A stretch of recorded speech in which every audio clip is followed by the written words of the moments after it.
We're here. I feel like I look like a Victorian child. I know why. It's because the background of this is blue. Oh my god. Because I was like, I felt like it didn't look like that. I was trying to be all fancy. I was like, let me go pageless and put a background color. But no, maybe I should do like green. Okay. That's kind of better. No, I'm just going to do white. Interesting. That is so fascinating. Okay. That I feel like looks a little more normal. I don't know. I feel like the lighting is weird today. It's also probably because my contacts are mad at me, but what else is new? We're here to talk about the Great Lakes. The Great Lakes have been getting away with so much for so long. And I was not aware of this. Like, I was one of these people, like, I was living in the dark of the Great Lakes. Like, I was not there. I did not know. And then, I don't know, I sometimes would see things on TikTok, and then the other day I just felt inspired. I was like, what are they up to up there? What is going on? And I was like, we need to talk about it. We need to talk about it. Also, I hate when I rub my eyes because then I feel like the eyelash glue gets in my eyes and then they hurt worse than before I rub them. A dispensary parking lot. You've been subscribed for 20 months. That's amazing. That's like almost 2-year-old. Not open water. I just spit that on myself. I don't know if you could tell. But now I made sure everyone noticed by bringing it up. Thank God. I live on Lake Erie, so I can't wait. I really feel like this topic is going to eat so hard, and I'm so excited about it. And for those of you on the TikTok, please come to Twitch. Like, do I have to beg on my feet? Like, what do I have to do? Like, I don't understand what I have to do. You have to see the pictures. So, starting off, where the hell are the Great Lakes? Like, what are you even talking about, girl? Here they are. It's on the border of the US and Canada. Got some Michigan over there, got some Wisconsin over there, got some New York. It's these lakes right here, and there's so many of them. So I also, like, just know we're learning this together. Like, I pulled these websites in advance, but I only skimmed them because I wanted us to be able to react to this real time together, because what I saw is crazy. Big ass fucking lakes. Big ass fucking lakes. I love a geography moment.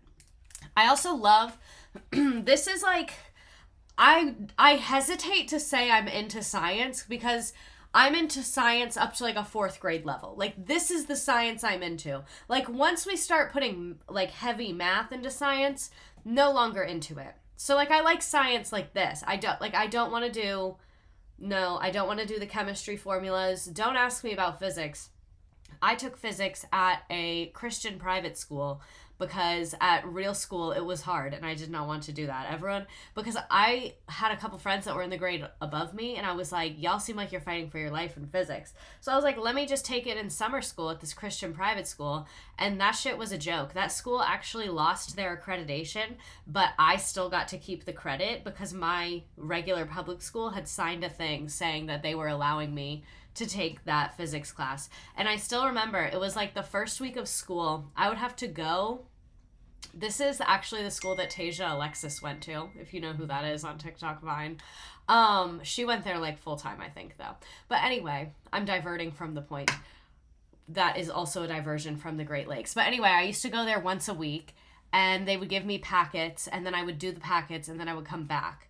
And then I would have to like sometimes take a test. I didn't go there with her. Like, we never crossed paths. I just saw her on social media talking about it, and I was like, that's really funny. I don't even think we went to the same one. It's like a company and there's like a bunch of them, but it was the same thing.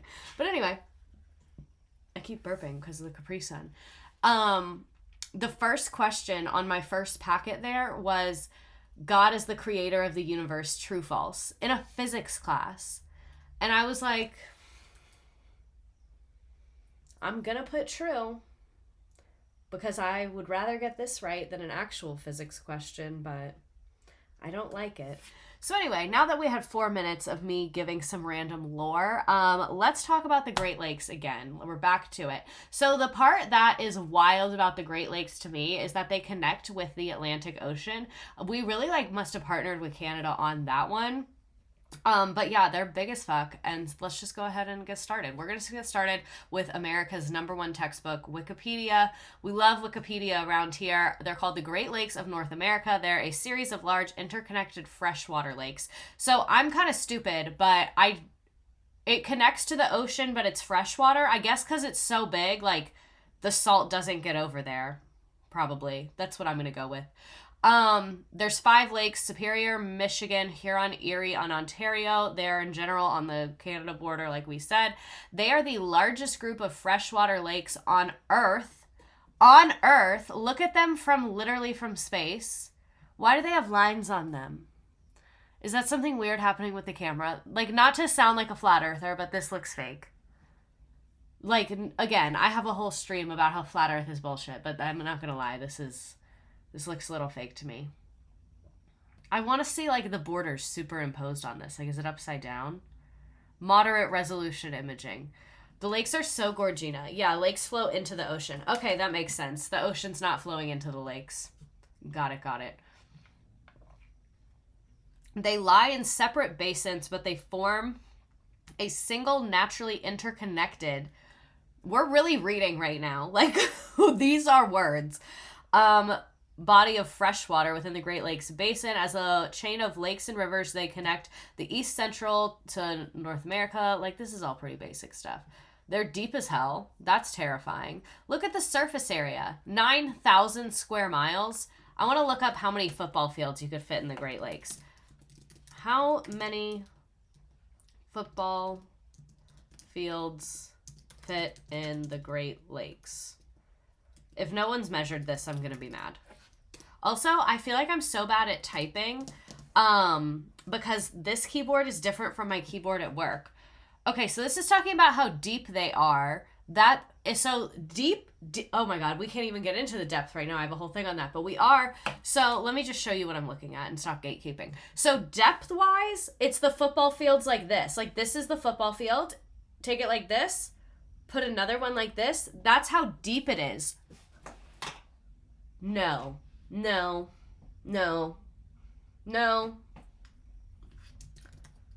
Surface area, maybe?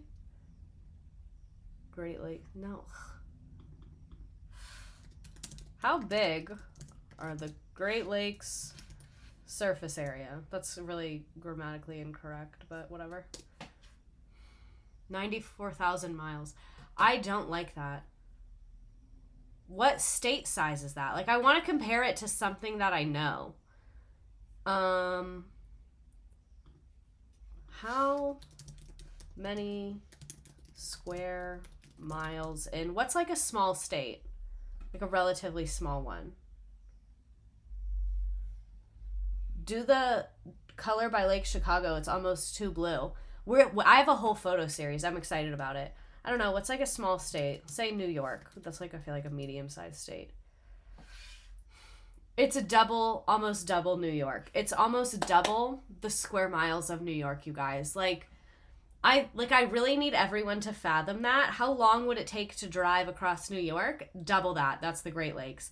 That is terrifying. About 22,321 football fields. Thank you. That's exactly what I wanted. I wanted it in football fields. That is so large. That is so large. That's actually terrifying. What if I don't want to disable my ad blocker? Oh, nice. I can just X out of it. I love when they do that. So how deep are the Great Lakes? Lake Superior is 1,000 feet deep, which is jarring, but I don't think that is like even comprehensible. 1,000 feet deep. That's terrifying. It holds by far the most water, 2,903 cubic miles of water. All I'm thinking about is that, like, sitting on top of you. Like, imagine that amount of water. Like, imagine being at the bottom of Lake Superior. Oh my God. I don't know why I did this, because I'm actually so scared right now. Raise your hand if you're nervous. Raise your hand if you're nervous. Let me get the hand raised if you're nervous, because I got both mine up because I'm a little nervous. I'm a little nervous. Also, my face is breaking out so bad, and I think it's from my comforter. I love that for me. Guys, I'm feeling nervous. Lake Michigan is 925 feet deep. Oh my God, a graphic. I love a graphic. Open image in new tab. So that is terrifying. Like, look at the St. Lawrence River and how, like, when you're in that river, it probably feels so big. And then look at Lake Superior. Can I see, like, Where's the picture of the Empire State Building that I had? It's somewhere over here. Okay, so here's some more facts about the Great Lakes. This is what I thought was interesting, really bringing it full circle back to social studies. The Great Lakes maritime economy supports 311,000 jobs spanning every sector from tourism to recreation to marine transportation. What's marine transportation? They have to transport the animals? What? I feel like usually they want to do that themselves. I don't know. This translates to $8.8 billion in wages. That's a lot of money, and I'm sure it's providing like a lot of economic stimulus to that area. Probably when they move the fish and stuff. Why are they moving the fish? Why? Do the fish want to be moved? I want to talk to the fish. Why are they moving the fish? Marine transportation equals shipping and ferries. Got it. That sounds more accurate. So there's 11,500 acres of protected land, and there's a $3.35 return for every single dollar when you think about it from like an investment economic activity produced. So I just thought that was really interesting because I like when there's cool things happening in the economy and like a diverse economy. We love that for us. So let's talk about the canal system, because not only is this important because like it's pretty and the marine life and all of that, it actually is so fucking important for our shipping. Welcome to the conversation. If you didn't know, we get everything from other places. Like we are so dependent on literally everyone except ourselves.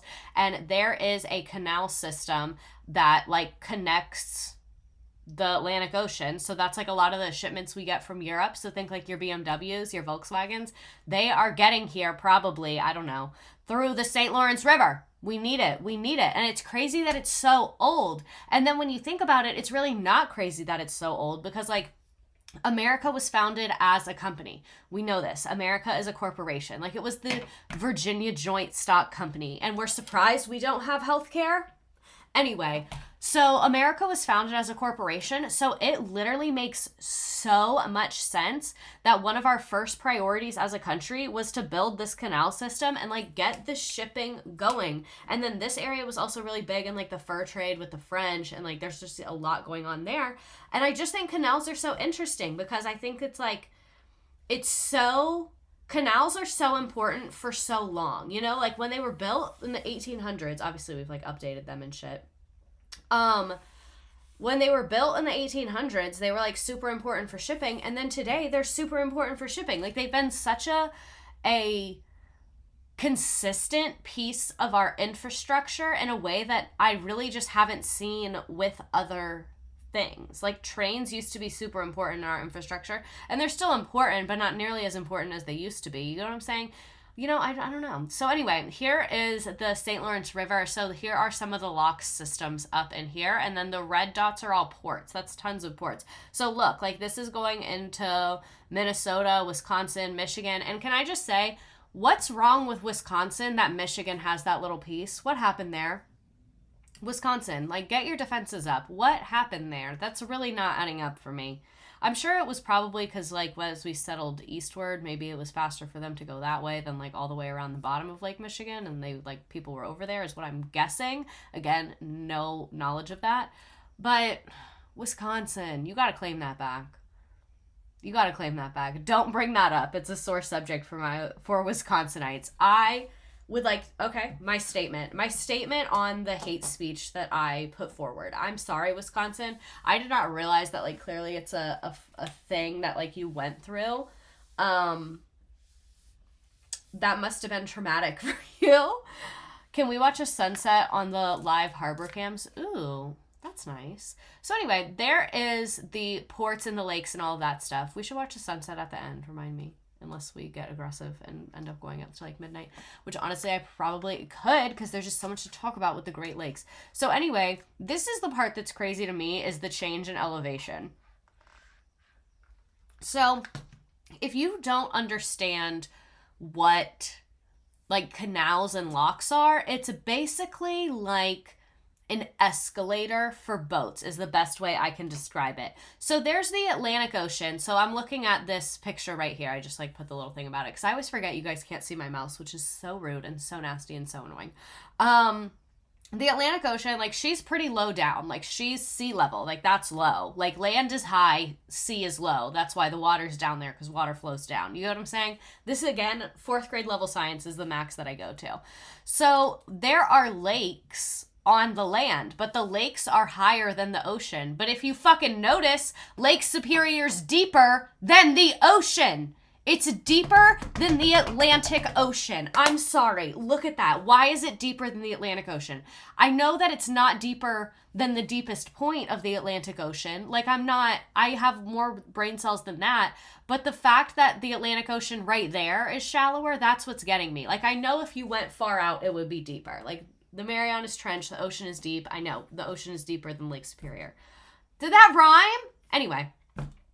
But the fact that, like, it's just such a stark contrast. I'm gonna puke. That's terrifying. Again, like, I am so nervous. Like, why is it like that?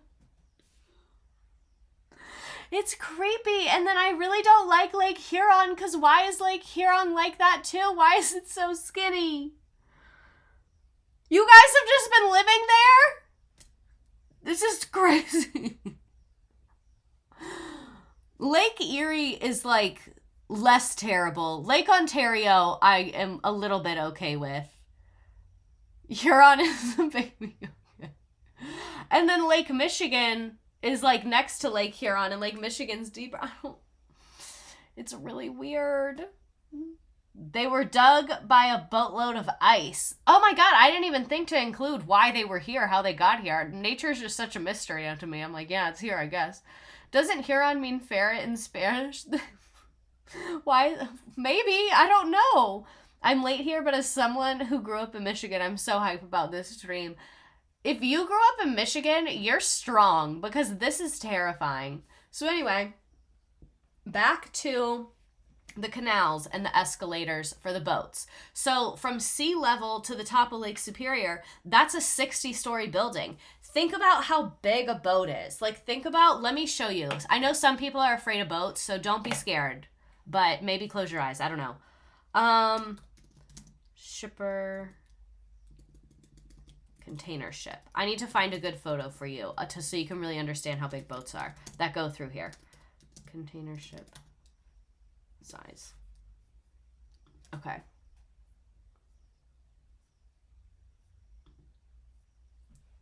Okay. This is exactly what I wanted. Hell yeah. Okay, so ignore the ones from like the 60s and 70s. Who gives a shit about that? Look at the ones from like the recent times on the right compared to how big those buildings are. So think about how you're gonna haul something that huge up. Girl, what? Like, how are you going to get it up? You can't use a crane. That's not going to work. No crane is strong enough to do that because these ships are literally just huge. Let me find another picture for you. So, like, this is, I guess, not the most helpful thing in the world, but I think it just looks cool.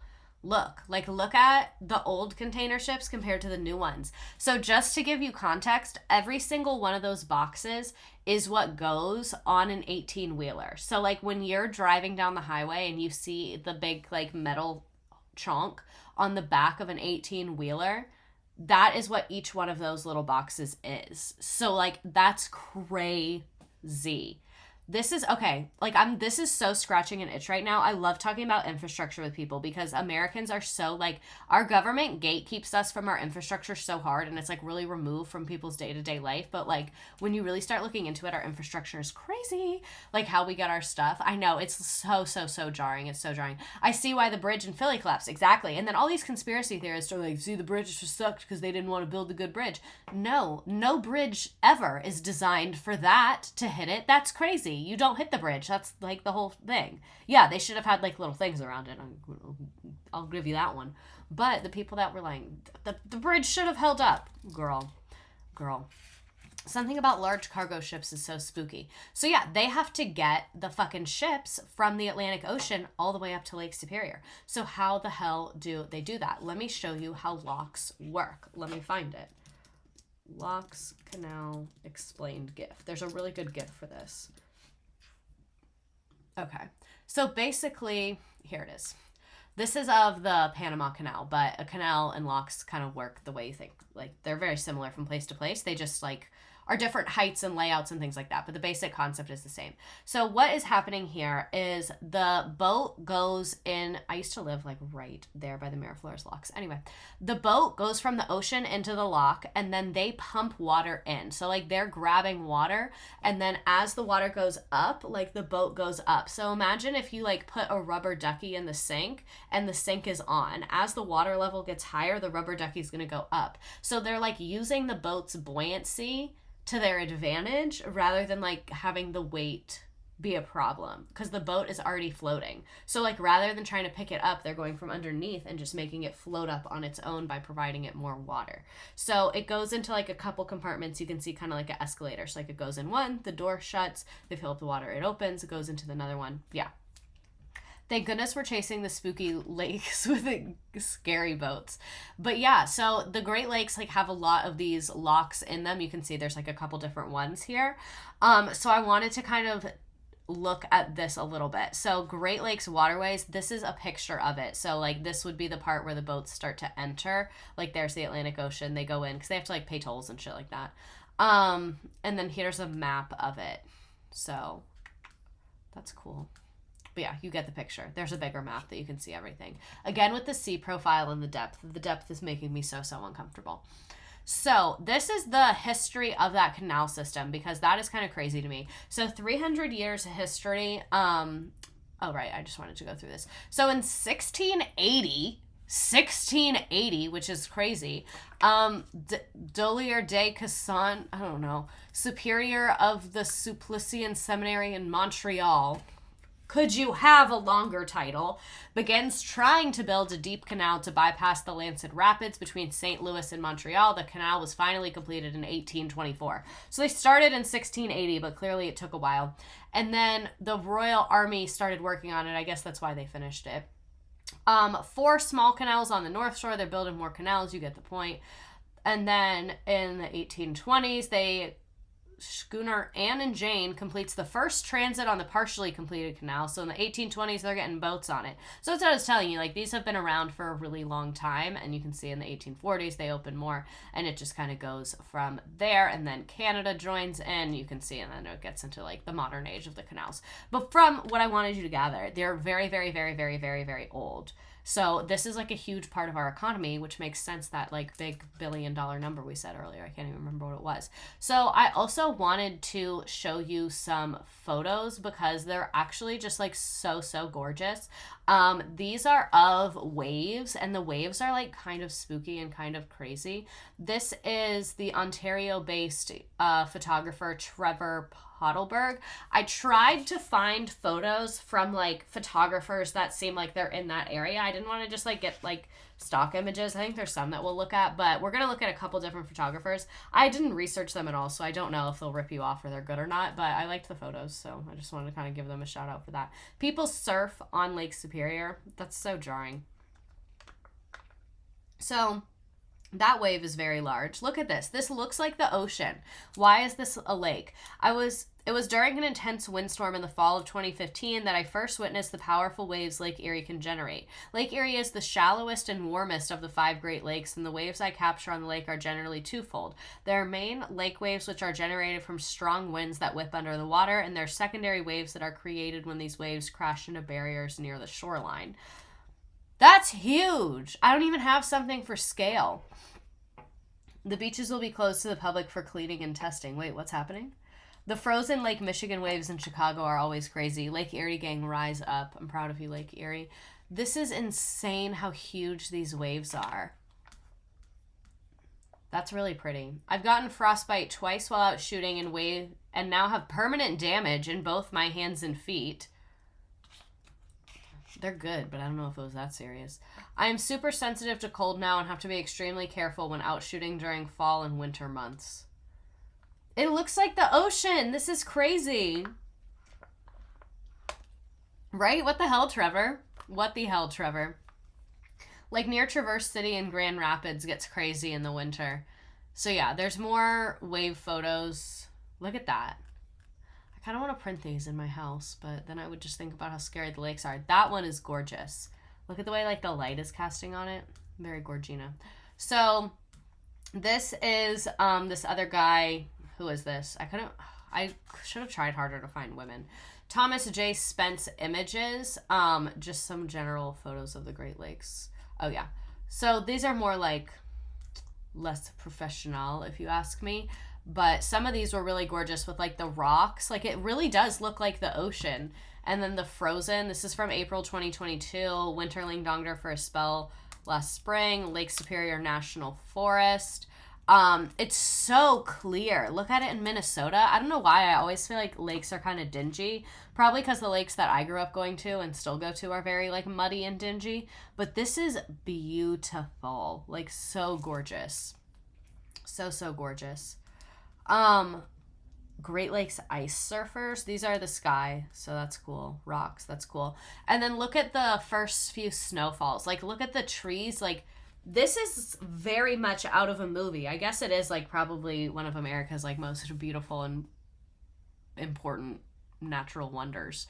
And then like the river, even though it's like muddy, this is so pretty. Like this literally looks like it's from a card. And then the sunset, someone earlier was mentioning the sunset. So pretty because you think about it's lakes, so there's going to be lots of sunset views. Because you know in certain places, because the sun sets, is it the sun sets in the east or the west? I can't remember. If it sets on the wrong side of where you're in, it's over land, not over water. But this is so pretty. It's kind of over both, I guess. I feel like some of these photos are really a miss. Like I'm trying to promote you and you're really flopping on some of them. Look at the giant ship. Terrifying. Terrifying. Lake Superior is so cold that bodies don't float up. Nope. The bacteria that forms can't serve in Lake Superior. Sunsets in the west. Big Boat. The lakes. And then winter, it's like particularly gorgeous to me with the snow.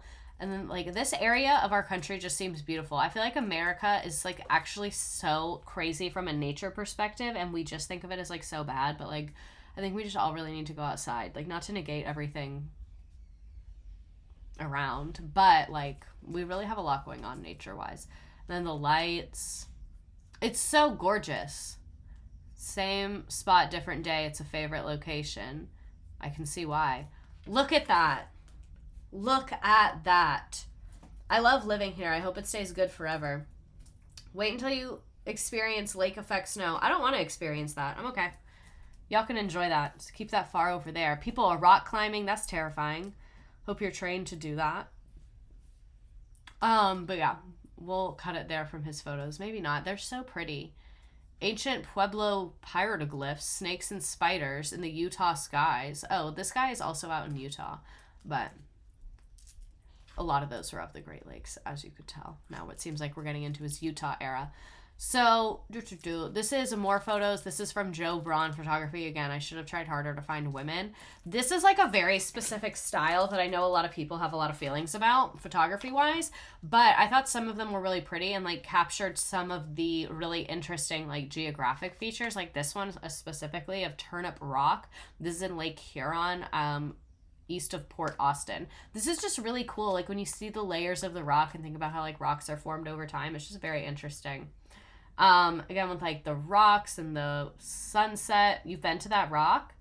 And then this is gorgeous. Literally, this looks like the ocean. Someone was mentioning how Blue Lake, Michigan was. This is Empire Bluffs in Michigan, Sleeping Bear Dunes National Lakeshore. You could tell me that this was the Caribbean and I would believe you. Like if you were like, oh yeah, that's the Bahamas. I'd be like, oh, okay. Sleeping Bear is terrifying, though. Is it? Why? Lighthouse. Love a lighthouse moment. Shipwreck. We will be talking about shipwrecks. But yeah, very gorgeous nature. I'm kind of over the photos for now. We're going to skip over the Shutterstock ones. So moving on to scary facts about the Great Lakes. I think I meant to put that later, so remind me, we'll come back to that. So let's talk about weather, because I am terrified of the weather. I think the weather is one of the spookiest things about the Great Lakes. So, like I told you, 4th grade education. This is environmental education for kids. I did not fact check any of this, so hopefully they're good people. Michael April with your EDD and educational sustainability. I hope you know what the hell you're talking about, because me and all of the 211 of you that are here, this is very serious to us. Very serious. Anyway, they influence regional climate, and if you one day visit the Great Lakes, you will notice the weather is much different than inland. The temperatures and winds vary from day to night and throughout the seasons. Large bodies of water like the Great Lakes store a lot of energy in the form of heat. A simple experiment could demonstrate this. Oh, we should do it. You'll need a cool day, a small pot, a large pot, and a thermometer. Measure the temperature of the pots of water and place them outside. After 30 minutes, see how the temperature changes. You'll observe that the water in the larger pot is warmer because the larger the pot, the longer it takes to lose heat energy. Huh? I'm not saying he's wrong. I'm just saying I don't understand. Because y'all are saying the water's cold, but they're saying it's hot. I know it's probably more complicated like that than that, but interesting. The reason why it takes a long time... Oh, okay. This is the reason why it takes a long time for the lake to warm up and cool off. Oh, okay. I understand what they're saying. Because it's a bigger body of water, it takes longer to change its temperature. Just like if you have like one brownie, you can heat it up in the microwave like really quick. But if it's like 20 brownies, it's going to take longer because it's bigger. You know? That's the best way I can explain it, I think. Lakes act as a heat sink and continue to store energy from our atmosphere throughout the spring, summer, and into fall. The best time to go swimming may not be summer. The lake may not reach its maximum temperature until the late fall after the lake has had time to store heat. During winter, the lake gradually cools off, losing heat to the atmosphere. Some winters, the Great Lakes may even freeze over. Since large bodies of water can store and release so much energy, they impact the weather surrounding the areas. Areas near the Great Lakes usually experience cooler springs and warmer fall seasons. This is like kind of boring. I'm going to skip ahead a little bit. Oh, this is what y'all were talking about. Lake effect snow. The Great Lakes are one of only 3 places in the world where lake effect snow occurs. Lake effect snow occurs when warm air holds more moisture, approaches the cool air over the Great Lakes. Since the cooler air cannot hold as much moisture, the warm air releases the extra water in the form of snow. So I guess because it's like 2 air temperatures meeting, like the release of the water creates a lot of snow. Cities act as heat sinks and can intensify lake effect snow downwind. The blacktop buildings and composition of a city warms the air that surrounds it. Remember, warm air holds more moisture. In addition, pollution from cars can add particles to the air, and these provide a seed or a place for the ice crystals to form. That's interesting. I'd never heard that, but it makes total sense. And these ice crystals can lead to heavier snowfalls downwind from each of the Great Lakes. So a lot of these cities that be getting terrible snow like crazy, it's because of all the moisture in the air from... That's crazy. Interesting. They alter the climate and weather in the surrounding regions. Daily and seasonal temperatures vary from other places in the world because water temperatures are buffering effects. And lastly, some unique weather and phenomena can take effect like lake effect snow. Spooky. Very, very scary. So now I have some videos for us to watch. Some of these are honestly like a little bit jarring. If you're on YouTube and this gets cut out, I'm sorry. Stuck 10 miles out in 8 to 12 foot waves, caught in Lake Erie storm, huge waves. Why are you out there?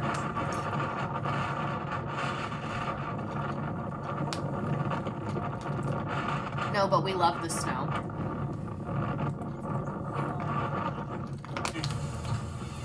It's like a sign of the freaking barn. We just drove through Grandpa's barn. The brain cells here are just fighting for their lives. Oh my god. We know that they lived because they uploaded it to YouTube. Immediately now.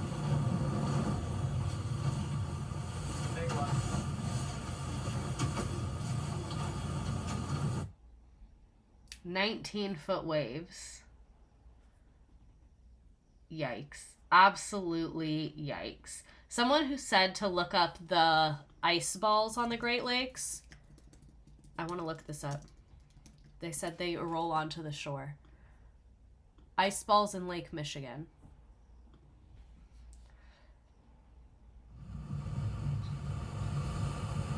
You're so brave, I know. But I think I'd heard of this before. Oh, it's just like ice chunks coming out of the lake. Ah! In the waves. Ew! It kind of looks like boba. Like Lake Boba.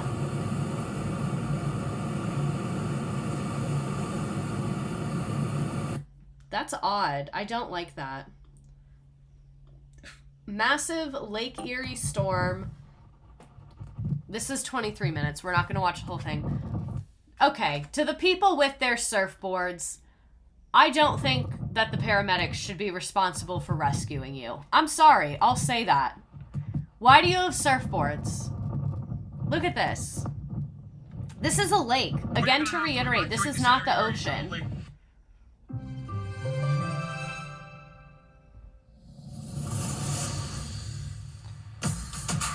Alright, let's get to it. Alright, come on. Give people a chance.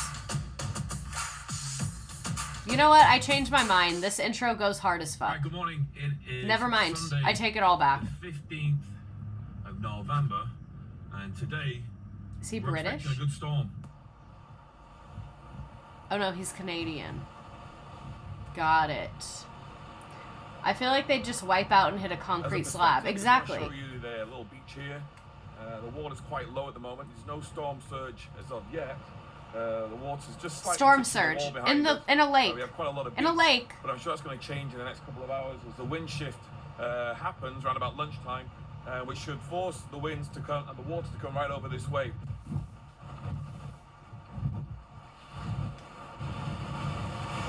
Calm before the storm. Let's get to like shit really getting real. Yeah, that's what I'm talking about. Just put in Twitter hashtag Ontario Storm, ON Storm, and you'll see it all. So we're sitting tight because looks like things are really going to kick off now. Fast moving system, 3:05 p.m. I'm glad we skipped ahead. This guy is really like has more journalistic integrity. That's where Dennis lost his car and It's Always Sunny. That's hilarious. I've seen that show, but I haven't like watched it. I'm afraid to shower during a thunderstorm, let alone go into a lake. Alright. Why are there so many people there?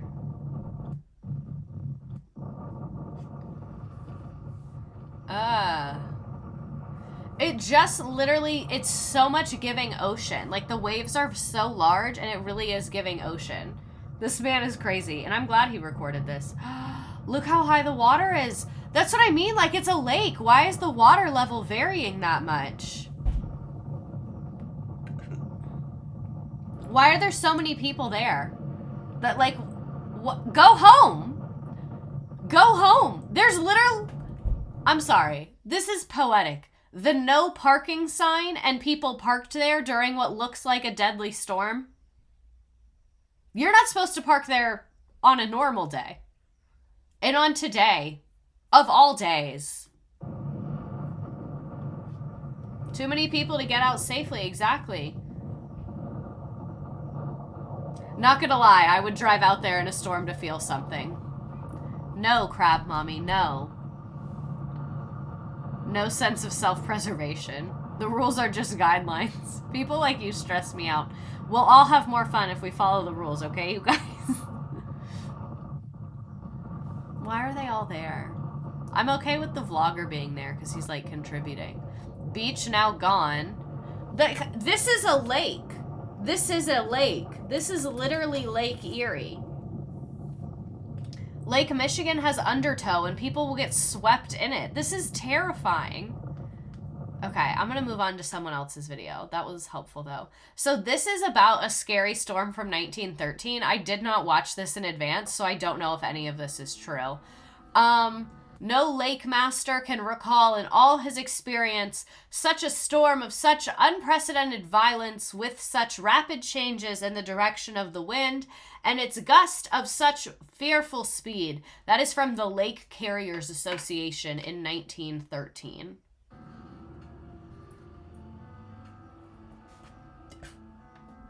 Never gonna get it in past my knees in Lake Michigan. The month of November is Death toll was notorious for bringing savage weather to 237. America's Great Lakes. Gale force winds are common during the fall season, with November specifically being the month in which sailors look at the skies with unease, and for good reason. The Edmund Look at that. Fitzgerald, the Carl D. Bradley, the Daniel J. Morrell, and countless other ships have been lost in what has come to be known as the Witch of November. I guess because the nickname given to temperature's the infamous changing. storm system that rolls across the lakes every year. And while history has proven time and again that November is indeed one of the deadliest months to sail the Great Lakes, nobody was anticipating the storm system that would blow in that November of 1913. I would have died so quick if I was alive in 1913. A lot of us would have. This is so dramatic. I'm so here for it. Over the course of just 72 hours, dozens of ships were either sunk or stranded in the Great Lakes as a result of one of the most violent weather events in the Dozens? region. Winds topping 100 miles per hour swept across the lakes. 35-foot waves tossed freighters with relentless force. 35-foot waves? 35 feet? That is insane. While blinding snow squalls left captains with zero visibility. Cities including Cleveland, Milwaukee, Chicago, and Duluth were buried under snow and ice. The storm was a lethal How big is 35 feet? A one-story building? Like from the floor to your ceiling is usually like 9 or 10 feet. So like 3 stories, if that makes sense, would be 35 feet. combination of two powerful weather systems, a hurricane and a blizzard. The White Hurricane, as it came to be aptly called, left a trail of death and destruction in its The path, White claiming Hurricane. the lives That's of some terrifying. 250 sailors. To this day, it remains the deadliest natural disaster to ever occur on the Great Lakes. Oh my god. It was a brutal reminder of how much there was to understand about the inner workings of storm systems. Not to mention, it put a spotlight on the dreadful lack of communication equipment aboard freighters. While wireless technology was still quite new, it did exist and was available to install, but it was deemed an unnecessary luxury by most ship owners. America is such That's not to say having a wireless company. radio would have saved the day. Freighter captains in 1913 were dubious of anything the Weather Bureau had to report. Storm systems would change so frequently that anything the Weather Bureau reported would often be outdated and useless within hours. Yeah, I can see that Captains in who were under 1913. intense scrutiny to stay on schedule couldn't afford to take every weather report seriously. Plus, they had year-end bonuses to consider. It's They always trusted their capitalism. experience and instincts far more than they trusted any government agency hundreds of miles away. Fortunately, My dad is obsessed the with advent Great of modern Lakes natural forecasting radar disasters. This will is just the hopefully never top. see another loss of life as catastrophic as what occurred that November more than a century ago. But the White Hurricane will always serve as a stark reminder. I'm gonna of speed what this can up. happen Like, I'm when into man it, is but it just faced needs to with be a the little Witch of faster. November. Initial reports of an impending storm that November were hardly enough to cause alarm. The Detroit News predicted moderate to brisk winds on the Great Lakes, with occasional rain over the next couple of days. The winds were indeed brisk, to say the least. Damn, it's Shortly knocking after the Detroit the News little report, carts wind over. gusts toppled horse carriages in the streets, a warning of what was to come. On November 7th, Coast Guard stations and Weather Bureau offices along Lake Superior hoisted flags to warn of an approaching northwest storm. Later that afternoon, signal lanterns indicated a new warning, this time a hurricane. Why is there a hurricane on a lake? Why can there be a hurricane on a lake? That's where you're losing me. I don't like it. Captains Go and to their speed crews were stuck 1.5, discussing don't be what Mother shy. Nature was brewing for them. Meanwhile, shipping on the Great Lakes was set to You're break right. a new record in ore tonnage that year. A New York Times article from October 1913 No, it's too says much. that despite strikes, bad weather, and 2 double holidays, tonnage of ore shipped from the head of the Great Lakes this year will exceed the record-breaking mark set in 1912. In the Canadian province of Alberta, a storm system known as an Alberta Clipper was taking form. Named after the fast clipper ships of the 19th century, this low-pressure storm system moves quickly toward the northeastern seaboard every year. As it happened to be that November in 1913, I feel like the second my storm fear of a system was coming tsunami from in the middle south. America feels rather than more taking its realistic usual now. path through the Anyone that Atlantic told Ocean. you not to be scared was lying to you. You need to be on alert about On this. November 8th, the Alberta Clipper was upgraded to severe and sent over Lake Superior with wind gusts of 60 miles per hour. But later in the day, the storm seemed to dissipate and shipping traffic resumed. At Port Huron, Assistant Engineer Milton Smith aboard the I Charles think S. it Price becomes a advised the- hurricane once it reaches certain wind speeds and like something about the pressure. when he looked at the weather forecast in Cleveland, which was being buried under snow and ice. Smith couldn't shake this feeling he was having. He decided to resign from his position, but before leaving the ship, he ran into his good friend, Ars McIntosh, the 22-year-old whalesman aboard the Charles S. Price. McIntosh told Smith how badly he wanted to leave the ship too, but he needed the money for a corrective procedure for his vision.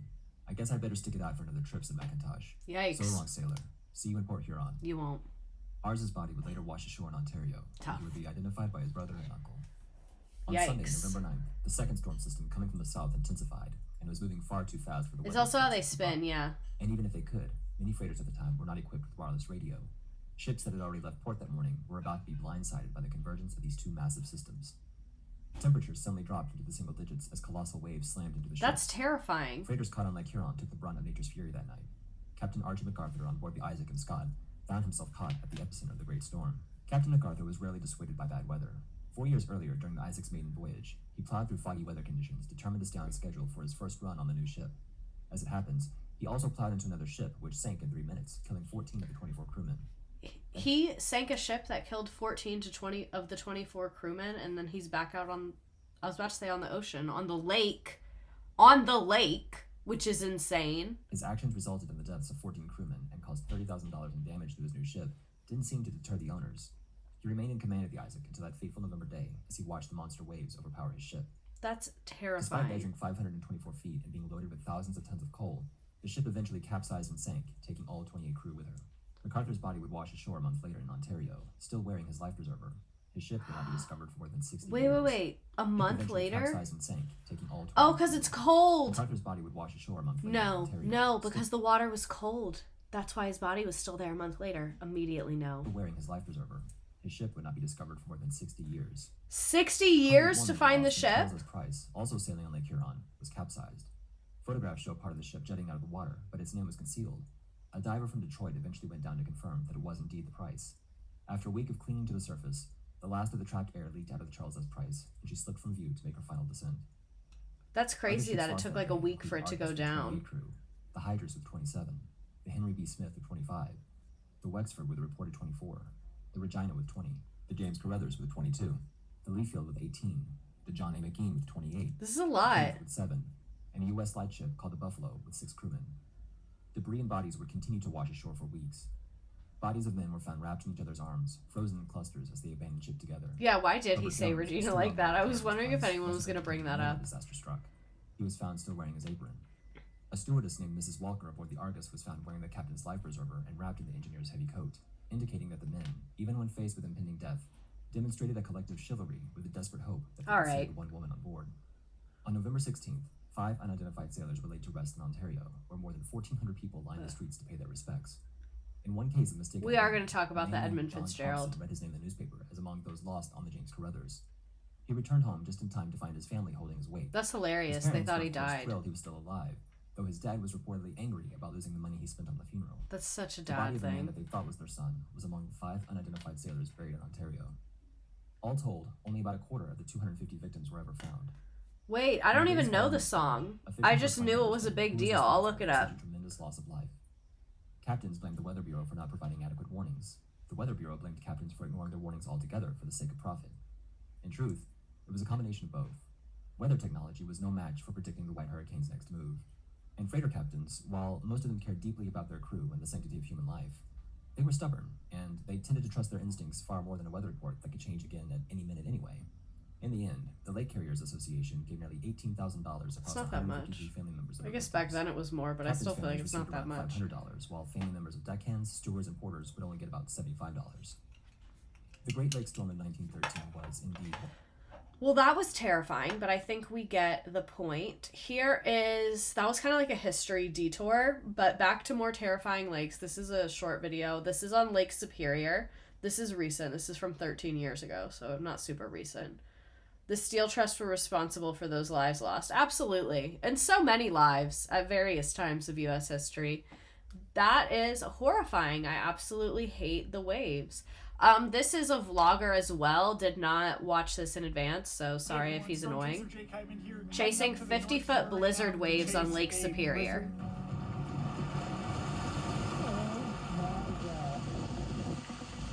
How is that a lake? This is what I live for. You do not need to be right there. Oh my god.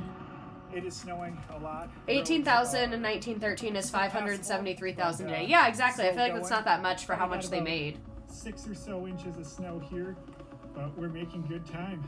But look at this scene. This That is is crazy. I'm so glad this man risked his life for us to see this. Right there. Right now, we're just about an hour south of Duluth on 35, heading north. Roads His accent is like very, I don't know what state that is, but it's not what I'm used to. He and I are extremely different people. Snowflakes the size of golf balls. Very Midwestern. Semi that is stuck in the ditch right here, actually. Not the Mountain Dew semi. Look at these trees. Oh. Going Minnesota. down the hill currently into Duluth. It is blizzard conditions have been met. It is slow going down the hill. Maybe you shouldn't be out, just a Just thought. arrived out here at Tateguchi State Park. Gonna go check out the big waves on the rocks. Not sure how big they'll be. At least he but has like the right outfit we'll for have it. a look. Do you hate the snow? We got the I snow love set up. looking at the snow. I love playing in the snow for 30 minutes to maybe like 2 hours. I do not like having to accomplish things in the snow. I don't like having to go to the store, having to go to work, none of that. Go over here and get some wide shots. One slip and you can just go I right like the down vacation snow, not day-to-day snow. there. And it's very slippery. What? Sir? Sir, I need what to are you let that doing? dead button to be recording. The ledge just gets so much snow on it. Oh my god. It reminds me of Ernie from Sesame Street. This is like kind of insanely beautiful though. I'm like kind of living for this. For those of you on TikTok, you have to come to Twitch to see There's it. no Love you. snow right here because Went from Mountain of the Dew to mist Mountain Dome. From the lake. There's a lake's right there. Oh, you don't need to be right here. You're getting too close. You're getting too close. Oh, I almost run every time. Oh, you're getting way too close. You should be running. This is what I live for. Does something that could unalive him. It's giving Twilight, kind of. You're right. It kind of is. This dude needs a drone. Holy crap. That was too close. Yeah. I'm glad that at least something was a wake-up call. Wow. That was nuts. That wave. I wish I had this much passion for I almost got something. a little bit wet. Water's a powerful thing. I got one more spot to go to, and let's go check that out. The reason that the trees do not have that much snow on them near the lake is because the lake heats up the atmosphere. So the lake is warm, more. We know this. We cooler, learned it. So they're gonna get more snow accumulation. It's just too warm for snow to stick to all these trees. That's why you see all these trees bare right by the lake. But we got the waves, so that's what I'm here to see. Going out to. We can't become the see next really Pacific big Northwest. I waves. can't afford it. Yeah. Your reaction is funny because I know teenagers were doing this as an enrichment activity. My sister's friend fell in the river and drowned. Oh my god, that's terrifying. That's why I'm having this reaction. Look at the waves though. How is that a lake? Drink every time I say, how is that a lake? That was way too close. Slowly walks away. His pictures would eat on Tumblr in 2014. They'd probably eat on Tumblr today.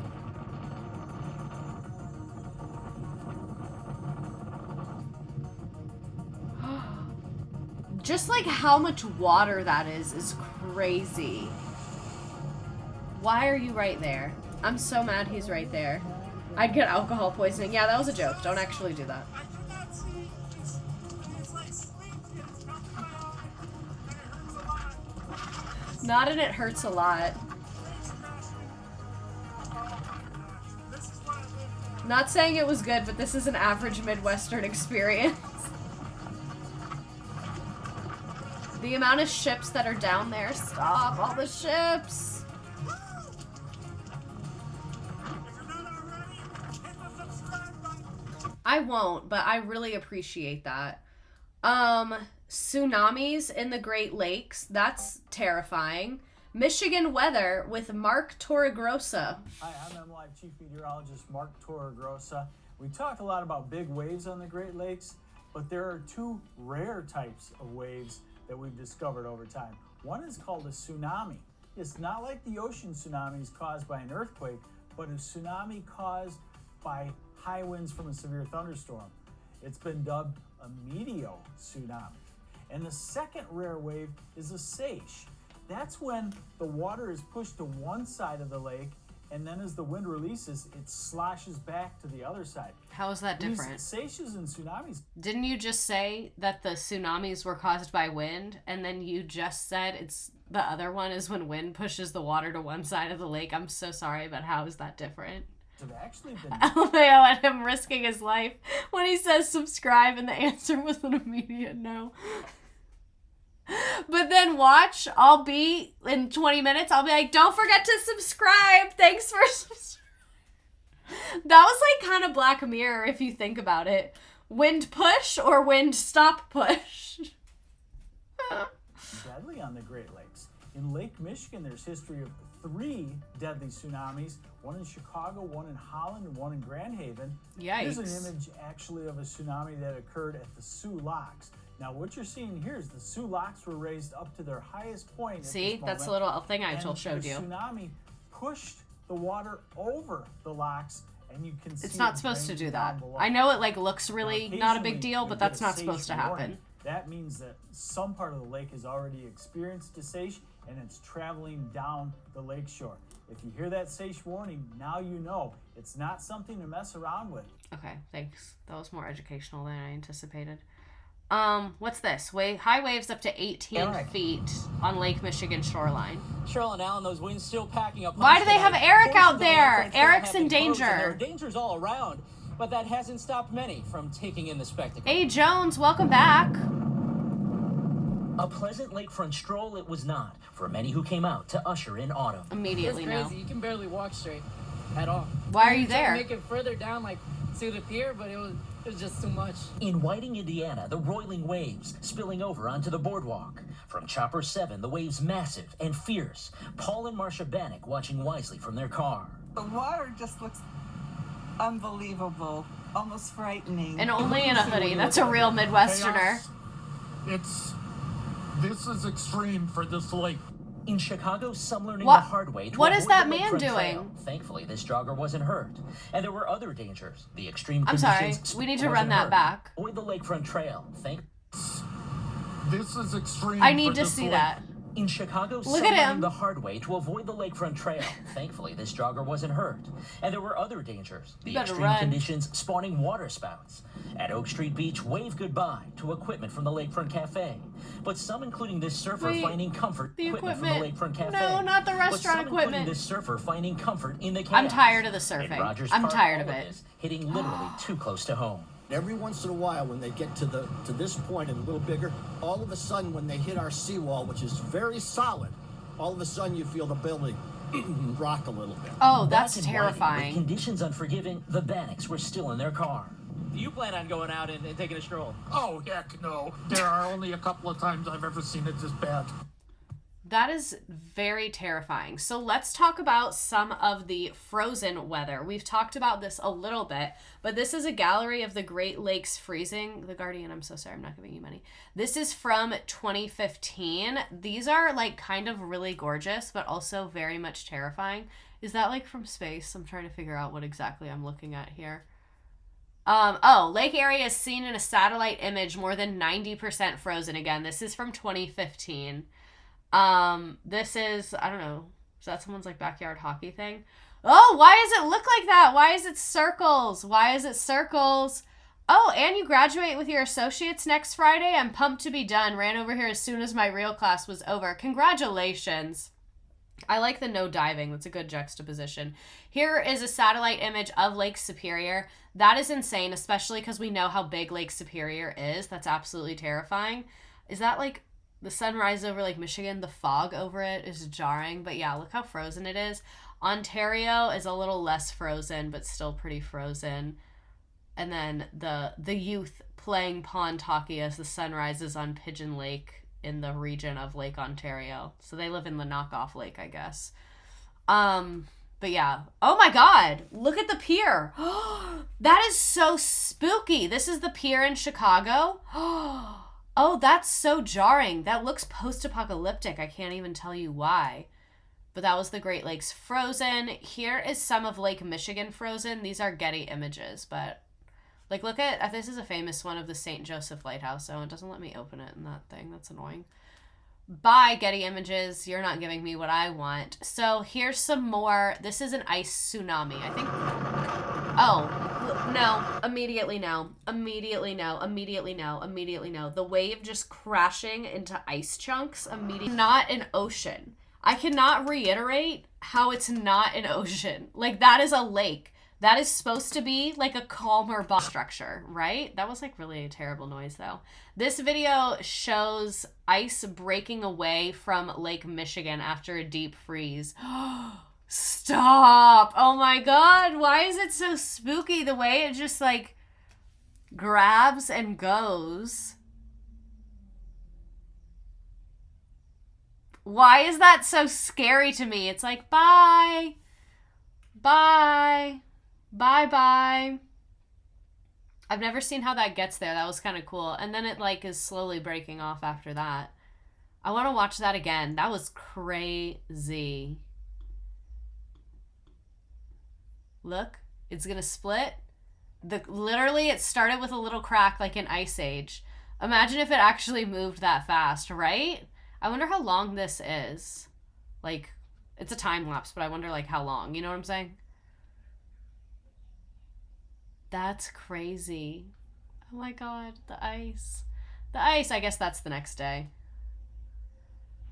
Does it make a sound when it cracks?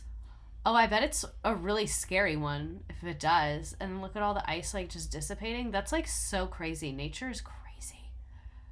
Oh my god. And Lake Michigan is really, really blue. What city is this? Does anyone know what city this is? Does anyone recognize it? It's literally like you can like see the currents, but it's a lake. Which is insane. Can the Great Lakes completely freeze? Remember in recent history, back in 2014, 2015, that's one of those years that answers Chicago? That's what I thought. Can the but because it was Lake Michigan, I'm like, freeze? Chicago's not in Michigan, but they're so big. Big impact that the Great Lakes have on our weather every single winter.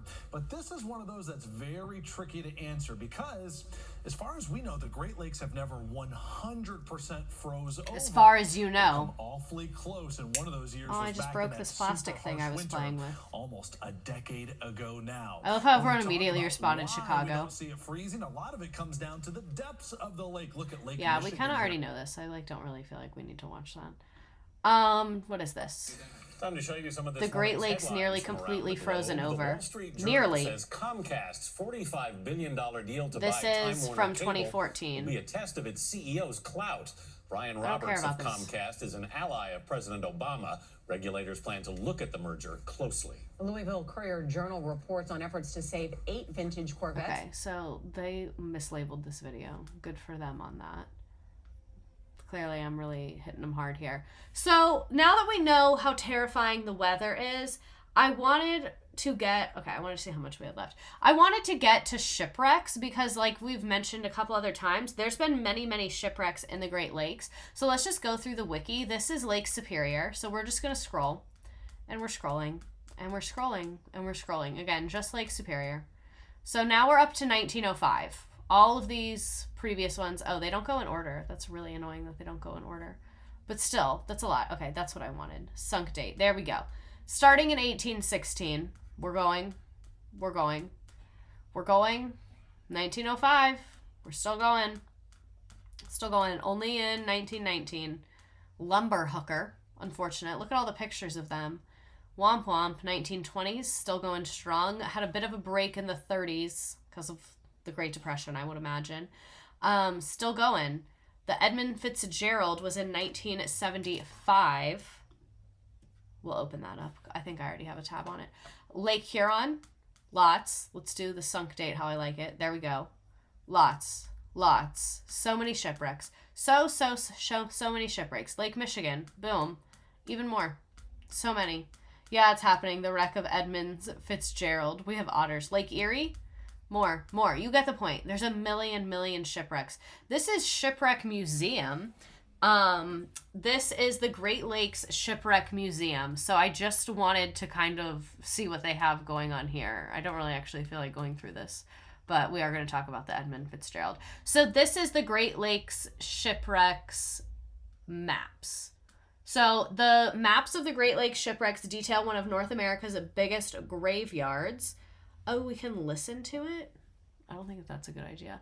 Enough for shipwrecks to fill a museum? Where's the map? Show me the map. Lake Superior, first in size, fourth in wrecks. They're everywhere! They're literally everywhere. I thought that was just a graphic. They're literally everywhere. That's absolutely terrifying.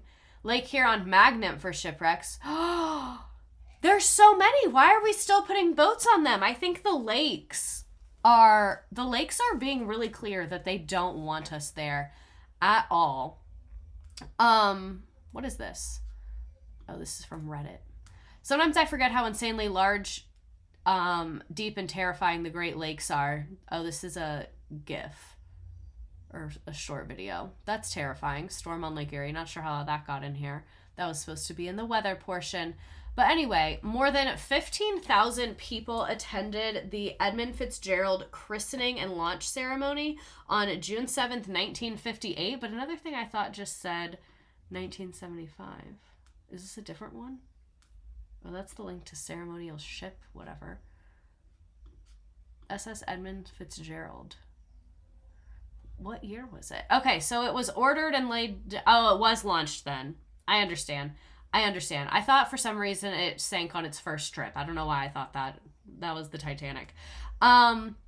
But the event of the launch was plagued with misfortune when Elizabeth Fitzgerald, the wife of Edmund Fitzgerald, tried to christen the ship by smashing a bottle of champagne over the bow. It took her 3 attempts to break it. A delay of 36 minutes followed while the shipyard crew struggled to release the kneel blocks. Upon the sideways launch, the ship created a large wave that doused spectators and then crashed into the pier right before righting herself, meaning like before the ship got up straight. One man watching the launching had a heart attack and later died. Other witnesses swore the ship was trying to climb right out of the water. So this is a video of the wreck. Let me just find like a general video about this because it seems like you all are very into this and I don't really know why, but ask and you shall receive. What's the title of it? Let me find one for you. This is a real live research in action.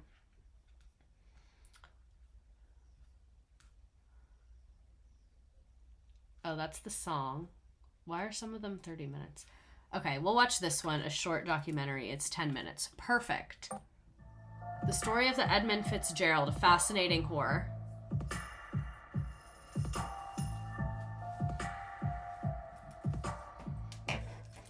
November 9th, 1975. 1975, the SS Edmund Fitzgerald left Wisconsin and set off across Lake Superior, laden with a cargo of iron ore pellets.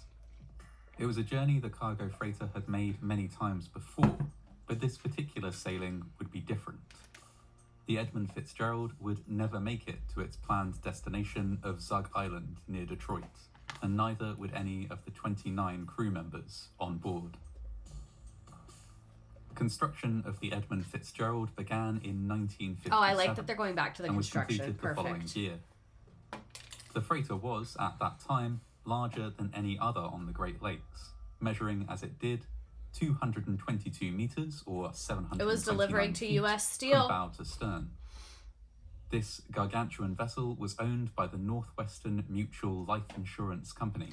I hate when companies just own random stuff. Like when, I don't like that. Like, you're an insurance company. Why do you own a freight ship? I don't focus on insurance. And was therefore but I guess given that's the how they name have of the money. company's I don't know. then president, Edmund Fitzgerald. Clearly, Mr. Fitzgerald was proud of the ship his company had commissioned, and he wasn't alone. The crew and captains of the vessel demonstrated a similar pride. She was known in her early years for frequently hauling record-breaking amounts of cargo in a season, and for doing so with an impeccable safety record. The Edmund Fitzgerald was a popular sight with tourists and ship spotters too, especially when under the command of Captain Peter Polser. This particular captain was known for piping music through the ship's tannoy system to inspire the crew, and for heading out on deck with a bullhorn as the ship passed through locks, in order to bellow commentary and fun facts to watching tourists. Oh, he was like in a silly, the goofy mood. mood. Cargo across the Great Lakes of America might seem like a fairly mundane task. Indeed, the Edmund Fitzgerald was often referred to as a workhorse of a ship. It's safe to say, though, that among those in close contact She was with trying her, her she best. was a much-loved workhorse. The ship is 2 football fields. In her early years, Immediately she was now. cared for well, and thus by 1975 was nowhere near the end of her expected Can they lifespan. insure their own ship, All or is that a being well, conflict of it was interest? thought That's a that she good stood question. a good chance of lasting well into the 2000s. However, this was not to be. On the 9th of November 1975, the Edmund Fitzgerald set out on a routine voyage from Wisconsin to Zug Island, loaded with a cargo of iron ore pellets. You said that. She departed around 2:15 p.m., at which time the weather forecast was fair. A storm was due in the early hours of the next morning, but the National Weather Service predicted that it would pass by to the south of Lake Superior, and would thus be of no concern to the crew of the Edmund Fitzgerald. Just 5 hours later, however, the National Weather Service updated their predictions. Far from passing by to the south, the storm would bring gale-force winds to the whole of Lake Seems like the Superior. weather prediction is an important The captain factor. at the helm of the Edmund Fitzgerald for this journey was 63-year-old Captain Ernest M. McSorley. When McSorley Answer to the received this insurance worrying question. forecast, Thank you, Katie. He ordered a change of direction, steering the freighter towards the Canadian shore of the lake, Wait, where I feel it like might that be was able to find important. some shelter. When McSorley, the captain at the helm of the Edmund Fitzgerald for this journey was 63-year-old Captain Ernest M. McSorley. When McSorley received this worrying forecast, he ordered a change of direction, steering the freighter towards the Canadian shore of the lake, where it might be able to find some shelter from waves and wind. By 1 a.m. on the 10th of November, the Edmund Fitzgerald was battling its way through a powerful storm. Winds blew at more than 50 knots, and waves more than 3 meters, or 10 feet high, smashed against the sides of the ship. Doggedly, the Edmund Fitzgerald crawled onwards through the onslaught. Morning came, and the storm continued. At around 2:45 p.m. that day, snow was added to the already challenging conditions. Damn, the storm is really reducing going. visibility and forcing the Edmund Fitzgerald to slow to a crawl. Can't they just like At park it and 3:30 wait, or p.m., no? Captain McSorley radioed another nearby ship, the SS Arthur M. Anderson, which was following the same course as the Edmund Fitzgerald, but about 16 kilometers or 10 miles behind. I have a fence rail down, 2 vents lost or damaged, and a list, reported Captain McSorley. In this context, list meant that the ship was tilting to one side. Oh, Captain McSorley yikes. asked the Arthur M. Anderson to stay close in case of an emergency. Later, around 7:10 p.m., the first mate on board the Arthur M. Anderson checked in on Captain McSorley. After providing some navigational guidance, The he waves are asked, big that it's hard to "By the way, anchor. Fitzgerald, how are you making out with your problems?" Stoically, Captain McSorley replied, "We are holding our own." Be a man. Don't That would be admit the your last ship is communication sinking. of any kind from the Edmund Fitzgerald. We're holding it The down. crew We're of the good. Arthur M. We don't need Anderson help. tried to radio again and again, but could not get through, and couldn't spot the ship on radar. The anchors are not They long contacted enough the to Coast park Guard, it. first to express All right, because concern, it's so and then deep. to outright report that the Mm. Edmund Fitzgerald was missing. Oh, wait, I By was 9 talking p.m., during the when important the part Edmund again. McSorley replied, "We are holding our own." That would be the last communication of any kind from the Edmund Fitzgerald. The crew of the Arthur M. Anderson tried to radio again and again, but could not get through, and couldn't spot the ship on radar. They contacted the Coast Guard, first to express concern, and then to outright report that the Edmund Fitzgerald was missing. By 9 p.m., the Arthur M. Anderson had reached a safe harbour in Whitefish Bay between Michigan and Ontario. However, the Coast Guard was soon in touch to ask the ship to turn around and venture back out to look for the Edmund They Fitzgerald. said, y'all can look for him. The captain's We're hesitancy in busy. responding gives some indication as to the conditions at the time. "Well," he replied to the Coast Guard, "I'll go back and take a look, but God, I'm afraid I'm going to take a hell of a beating out there. I'll turn around and give her a whirl, but God, I don't know. I'll give it a try." Why is no one just admitting we shouldn't be out there? Why are all of them like, we gotta go back out there, man. We gotta go back out there. Just be like, maybe we don't go back out there. Maybe when this giant ship went missing, we don't go back. Maybe that's a sign. Because if they're gone, they're gone. What are we gonna do? You know what I'm saying? I guess they could still be alive. It had been like less than 24 hours. Money. Despite Yeah. the awful conditions, the Arthur M. Anderson led the search. That's insane that the It was Coast to be Guard an didn't lead the unsuccessful one. search. The only trace of the Edmund Fitzgerald that was found was a smashed lifeboat and some other debris. Oh, that's spooky. After many ships had spent many hours searching the waters in increasingly treacherous conditions, there was only one conclusion that could be reached. The Edmund Fitzgerald had sunk. There were many questions to be answered about this disaster. First and foremost among them was what had actually caused the sinking. There had been no distress signal, and not one of the crew members on board had been able to escape in a lifeboat. It was How were scary other ships out. in the area able to weather the storm when the Edmund Fitzgerald was not? Was there anything particular about the design of the ship that led to its sinking? Maybe the lakes Even don't now, want us after out there. years of Exactly. extensive investigation, there are no answers to these questions, only many theories. The wreckage, discovered 5 days after the sinking, has been surveyed and visited multiple times. It's down there. The ship lies broken in 2 pieces, and some theorize that it fractured under stress while still on the surface. Others believe strongly that this is not possible, and that the ship must have been swamped by a series of massive rogue waves. Interesting. Still others contend that the sinking must have been down to the cargo hold flooding, or to the ship scraping against a reef in the dark and confusion of the storm. I could see that. Perhaps, it was alleged, the ship had not been as well cared for under Captain McSorley as it had in previous years. Some evidence was found that repairs had been deferred or temporarily patched, and the captain had a reputation for pushing the ship hard and accepting no delays, even in extreme weather conditions. Perhaps it was Rogue his waves actions are and scary. decisions that caused the Edmund Fitzgerald to be lost. All of this is While the scary. exact mechanism of the disaster remains unclear, several contributing factors were identified in the years after the wreck. And even though no single one could be blamed for the incident, changes were made to improve safety across the board. In the aftermath of the disaster, depth detectors were made mandatory on ships over a certain weight, as were survival suits for all crew. Navigational The and survival suit communication is like kind of infrastructure on the cool, Great very Lakes Disney. was improved dramatically, as were maps and charts of the area. They didn't even have it the US mapped and Coast Guard charted like began they a much should. more rigorous inspection program of all ships sailing on the Great Lakes. These routes are not without danger, but thanks to these changes, There are and cruises more, on the Great there hasn't Lakes, been but another only in incident summer, as deadly as obviously. the sinking of the My Edmund grandma's Fitzgerald going in on the one. area since. We were talking about it the other day. A memorial to the 29 crew members who lost their lives when the Edmund Fitzgerald sank stands near the water at Whitefish Point in Michigan. The ship's bell and anchor have also been retrieved and are kept in museums to be preserved in honor of the memory of the deceased. I feel The like, sailors but who what perished about all were the other thorough and wrecks? competent individuals. Though we do not necessarily know exactly why they were lost, we can still appreciate the immense risk they took in order to carry out their work. Shipping on the Great Lakes continues to this day, an everyday necessary. Okay, yeah, we kind of get the point of that. So this is a 110-year-old Great Lakes shipwreck mystery solved, whatever the hell that means. So before the winds began to rile a peaceful Lake Huron in 1909, there was much for men aboard the Russia to talk about. It was a 231 vessel going from Port Huron to Alpena, Michigan. It was fresh off its inauguration. We had William Taft as president. Why are they like body shaming President Taft right now? It's not about him, it's about the boat. Where was I? They're giving historical context. So the Russian was a cargo ship. We kind of already said that. Captain McLean, is that the same guy? Is it?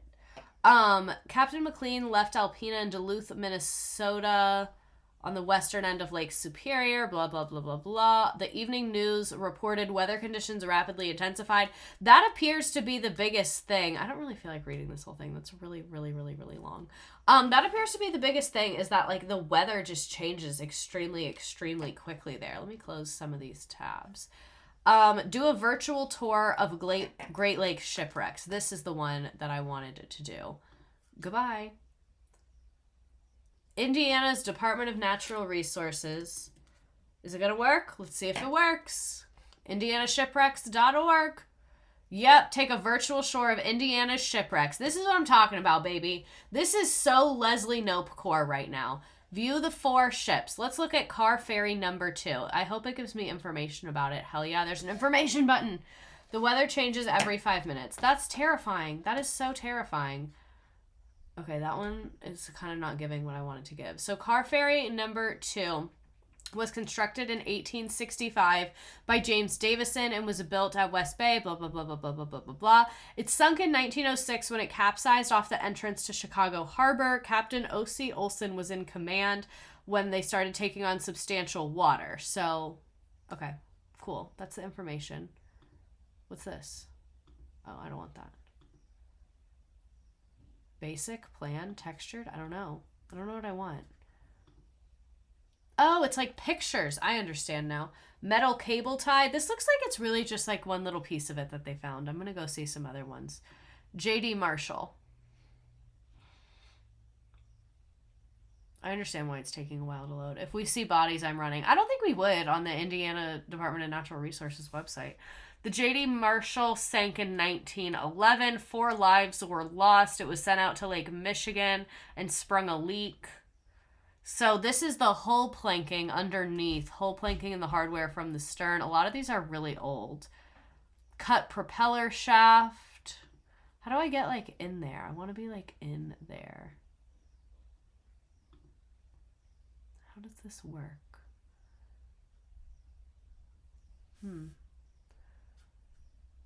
Oh. Interesting. I can't move. Indiana, you really... It says 3D, but it's kind of giving 1D, if we're being honest. Okay, but seeing it this way does make it make more sense, because I guess it's upside down.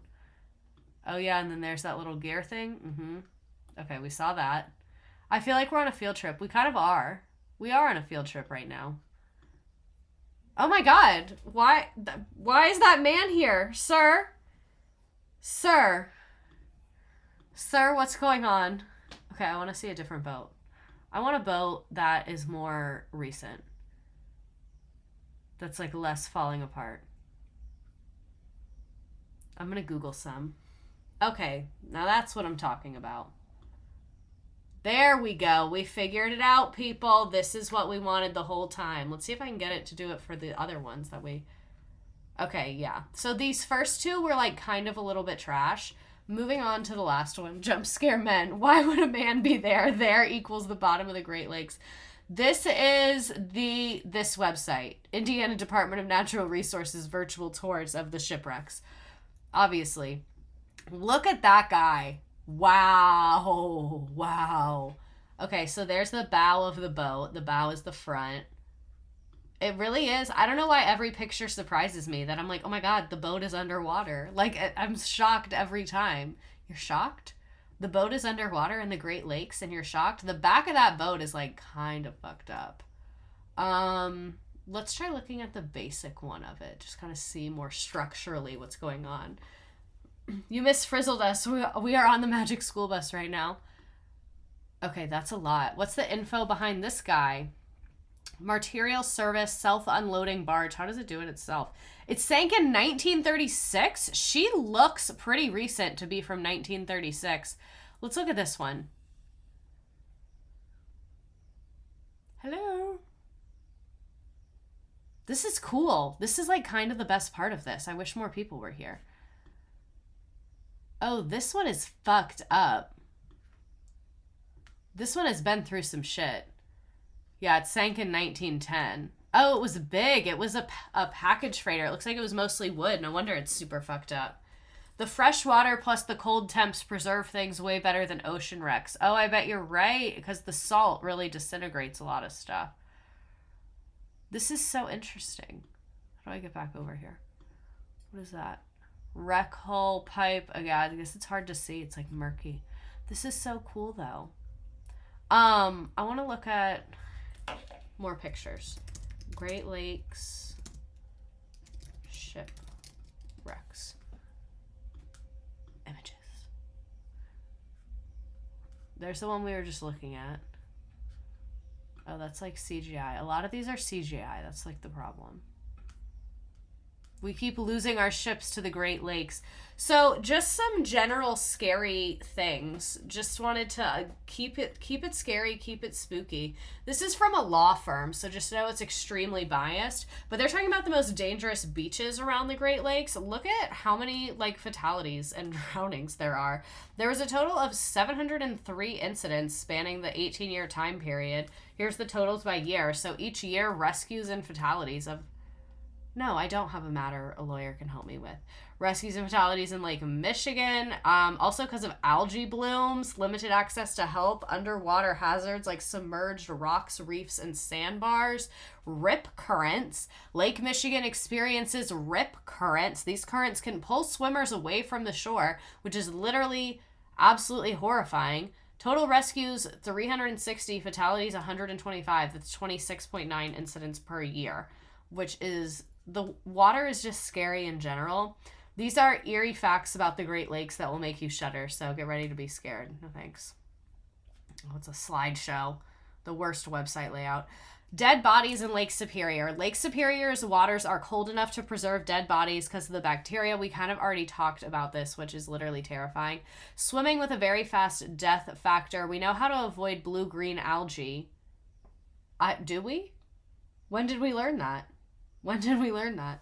But life-threatening bacteria. There is bacteria that's harmful to the brain. Watch out by watching swim advisories and keeping away from the beach after a storm. Lake Erie's dead zone. They have an annual dead zone between Point Peel and Long Point. This happens because of temperature differences, which starts a decomposition of the bacteria process, depleting oxygen and forcing fish to leave. It's scarier than the ocean. What is this? Oh, they were having a seance? And they reported hearing strange noises and the sensation of cold hands grasping them? Well, I mean, you were having a seance, so I don't really know what you want me to say about that. St. Elmo's fire. There's an atmospheric phenomenon known as St. Elmo or Witch's Fire that appears as a blur of blue light on the ends of pointed objects such as ships or buildings. The light is caused by electrical discharges and can sometimes be accompanied with crackling sounds. Oh my God. Oh, and the Cuyahoga River fires. The Cuyahoga River flowed into Lake Erie. The Cuyahoga River used to catch on fire all the time because we used to just dump whatever the fuck we wanted in there. And then after it caught on fire a bunch of times, people were like, maybe we should make the EPA. And that's why we have the EPA. This lighthouse was built in 1882 and sits on a reef in the middle of Lake Superior. It's nicknamed the loneliest place in America, and for over 140 years, it's played an important role in helping ships navigate. Does someone live there? Probably not, I would guess. Oh my God, everything is literally just so scary. The Lake Michigan, the deadliest Great Lake. I don't think I can watch this. And I'm struggling as hard as I can to get back to the surface of the water, and as soon as I'm almost about to get to the surface, another wave is closing out, pushing me down. Thinking I'm holding my last breath. Someone's going to be informing my wife and kids that I died in a drowning incident in Lake Michigan. Because Lake Michigan is an ocean. Is the deadliest Great Lake. Each year, dozens of people drown while swimming or boating in its waters. There was a Lake point Michigan where we realized Stonehenge? he wasn't alive, and the horrible thing was knowing he's out in Lake Michigan somewhere. And they kept saying he'll be okay, and I said no, he won't. The lake doesn't give people back. The lake doesn't give Why people do back. beachgoers and boaters die summer after summer when activists say drowning can be prevented? Okay, this feels more like a safety PSA, so we're going to move on to the Lake Michigan Stonehenge, because what the hell? What the hell are y'all keeping in Lake Michigan? What is going on in there? Oh, not Joe Rogan. Is that Joe Rogan? I don't want to watch Joe Rogan. What's this? What's like... Can I just have like a normal one? This is 2 minutes. Let's watch this. There's a monster in Lake Michigan. I believe that. Is one of the largest freshwater lakes in North America. What is and home that? to one of the strangest discoveries. Lake Under the Michigan surface of Lake Triangle. Okay, we're watching this. This is the History The Lake Channel. Michigan Triangle is shaped like a dagger. This section of Lake Michigan has over the century. They find footprints leading out. It's almost like we should listen to the people that have been on the land for the longest time. It's almost like they would have the best understanding of weather patterns. And it being no. Oh my God. It went upside down. The lake said, get out. You flipped it over, put it back in, and then 50 years later, it was upside down again. The lake could not be more clear with us. The lake is really communicating very clearly. Does not want us around. They're being so clear, they do not want to deal with us. Our planes have disappeared here. Dozens more planes have disappeared there? I'm sorry, they just like really glazed over that. Moving on. Dozens? Dozens. Plural? Dozens. 24? 36? How many? How many?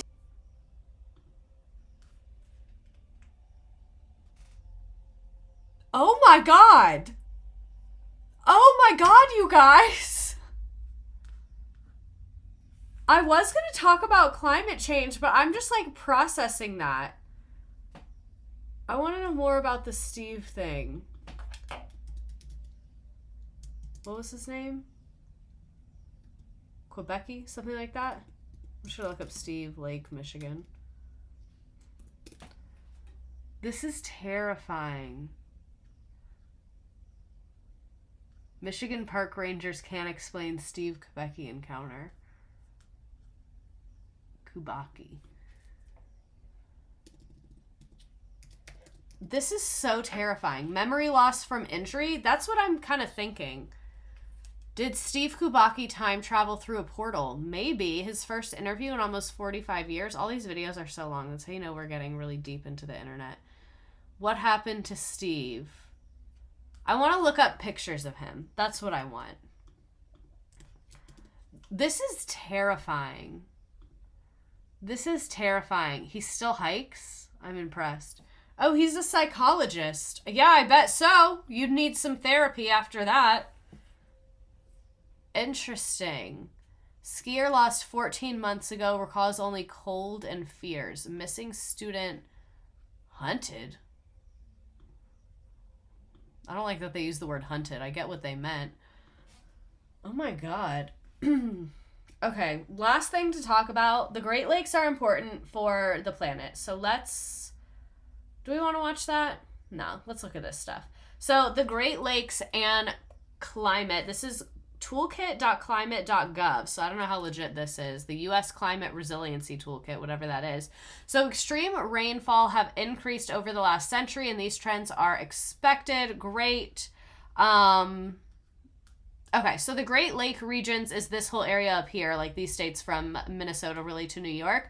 Ontario is generally included, but this website focuses on the U.S. It's home to 23 million people, and this creates Earth's largest freshwater system containing 84% of North America's freshwater. This is vital for water supply and transportation like we've talked about. This is like kind of long. This is a lot. But one thing that a lot of people are talking about online that I think is why I put this in here is that this is going to be like a climate refuge area. Like when climate change starts to really like destroy everything and take over so many places, the Great Lakes will be like doing more okay because they have fresh water and all of that stuff. So climate change in the Great Lakes, this is the Nature Conservatory.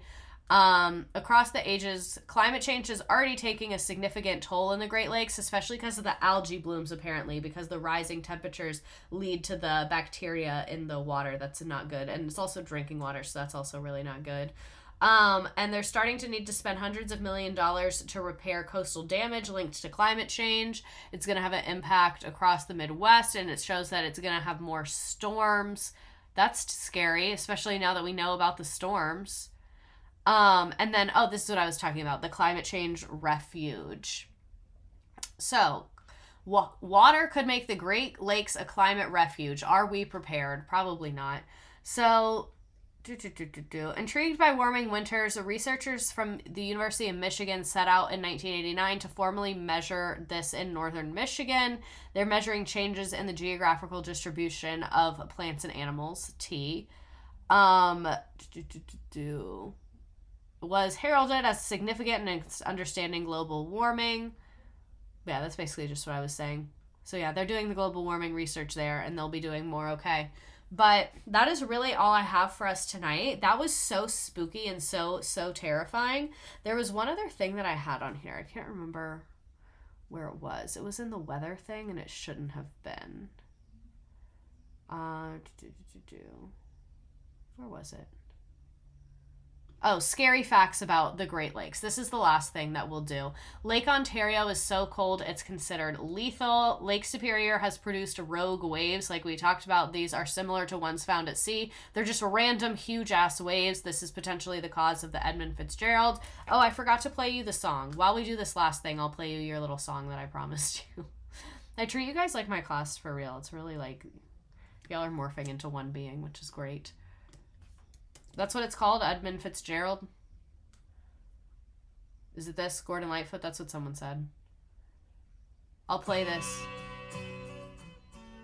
while we go through this list. Lakes of Michigan rip currents can drag swimmers away from shore. Here's a map of the related incidents. Looks like the worst are over here, over 100. Jesus Christ. There's home to thousands of shipwrecks. The Great Lakes contain at least 6,000 shipwrecks, some estimates going as high as 20,000 because of the sudden weather changes. And Chris Gilchrist, the executive director of the National Museum of the Great Lakes, says the lakes are home to more shipwrecks per surface square mile than any other body of water in the world. So this is literally like the most dangerous body in the world. That is insane. They're much bigger than people think, like we talked about. A cyclone once developed on Lake Huron. Hurricanes need a strong heat flux to help transfer energy from the water into themselves, and normally the Great Lakes are too cold for this. But a unusually warm September in 1996 created a hurricane, or Hurricane Huron, a storm that greatly resembled typical hurricanes in many ways.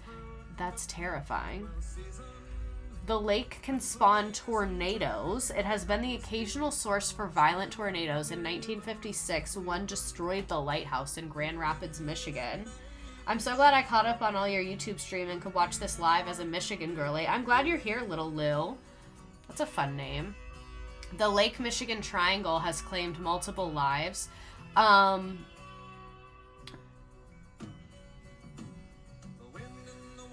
What the fuck? The first wreck of a lumber ship, the Thomas Hune. On May 21st, 1891, it set sail from Chicago after dropping off a lumber load. One ship, the Rose Simmons, this will have a few mentions, said that they saw foreboding clouds in the distance indicating a storm. The Rose Simmons decided to turn back while the Thomas Hune went along. The Thomas Hune was not seen again until 2006, where it was in near perfect condition. I need to see this. I'm guessing they found it underwater. This is a good song. That is insane. I'm sorry, we have to pause the song. Scuba diving the Thomas Hune. This is from, again, 1891. Scuba diving is terrifying to me. I'm gonna turn this off and we'll play the song. That's so old. It's like in perfect condition. I mean, obviously it's not, but you get what I'm saying. For it being underwater for so long. When I was a kid, I thought Lake Ontario was an ocean because I couldn't see the other side. We have no business down there. I'm a firm believer that I don't go anywhere I cannot breathe on my own. If you need equipment to breathe, I don't need to be there. I'm not talking like medically. I'm talking like in space, don't need to be there. That deep under the water, don't need to be there. I'll go underwater swimming because I'm holding my breath so I don't feel like I'm defying the laws of nature. Because then when I'm running out of breath, I just swim back up because I didn't go that far because I can't hold my breath for that long. That is insane. I'm glad we're reading this list. Next up, 2 decades later, the Rose Simmons sets sail from Muskegon just like the Thomas Hune, and it disappears. What's odd about this case is it was seen in clear conditions flying a distress flag by the Kewaunee Life Saving Station while being blown southward by a northwest gale. It was going too fast to send boats out, so the Keweenaw Station notified the station 25 miles south. They sent out boats, but when they arrived at the approximate location the boat should have been, the Rose Simmons had disappeared. There's a popular story about the crew being stuck in a fleeting ice storm. While partially true, it still doesn't involve the Rose Simmons. The ship would be found 6 miles northwest of Raleigh Point. According to Wisconsin Shipwrecks, the vessel was found facing northwest, not south. This is odd because then it would have intercepted the 2 life-saving boats. I think that we just have no idea what's going on with this water, and like it's up to the people that are in it. There's a blood-sucking lampreys that live in the lakes. That's absolutely terrifying. That looks like the thing from Stranger Things. I really don't like that at all. They contain enough water to flood North and South America. There's enough water in Lake Superior to flood the entire landmass of North and South America by a depth of 1 foot. Terrifying. Absolutely terrifying. And radioactive material is stored near the shore of the Great Lakes. Perfect. Or drinking water. That's amazing. More than 60,000 tons of this is a great song, of highly radioactive spent nuclear fuel is stored on the shores of our 5 Great Lakes, in some cases mere yards from the waterline, in still growing stockpiles. It's actually the most dangerous waste produced by any industry in the history of the Earth, said Gordon Edwards, president of the non-profit Canadian Coalition for Nuclear Responsibility. Great, I love that. Due to climate change, the water levels are rising, creating a path of destruction that includes the loss of beachfront communities and property. They're creating erosion on our nation's third coast of the Great Lakes. And piranhas have invaded the Great Lakes. South American tropical fish were probably illegally dumped into the Great Lakes by pet owners who no longer wanted to keep them. That is insane. 3 large vegetarian piranhas. Do the vegetarians choose, or do the piranhas choose to be vegetarians? Is that a preference they have, or like it's a species?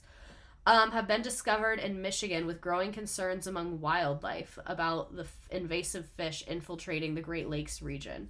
Can we do an exotic pet trade stream? Maybe. We did a Doc Antle stream. And Lake Michigan was the alleged site of a shark bite. The Shark Research Institute notes that there was a shark attack in Chicago in 1955 when George Lawson was bitten by a bull shark in Lake Michigan. Although the story seems unlikely, experts say bull shark wandering this far from sea is not outside the realm of possibility. I don't know. I think that guy was lying personally. But that is all I have for you tonight. This was truly terrifying. I feel like I learned so much, I listened so much, and it was just quite a lot. So if you live near the Great Lakes, I'm glad you're keeping an eye on them, because Lord knows I cannot, because this is absolutely, absolutely terrifying. So yeah, growing up in Indiana with very little exotic pet laws, I knew someone with a piranha and a monkey. Jesus Christ. But anyway, next week we will be doing hotel nightmares. So if you have a hotel that you stayed at that you hated, feel free to email it to me. But we're going to look through some bad reviews and some pictures and all of that fun stuff. Thank you so much for being here as always. And I will see you next week. We're here every single Tuesday on Twitch at 7 p.m. If you are on TikTok or on YouTube, I hope one day you want to come hang out with us. Love you so much and have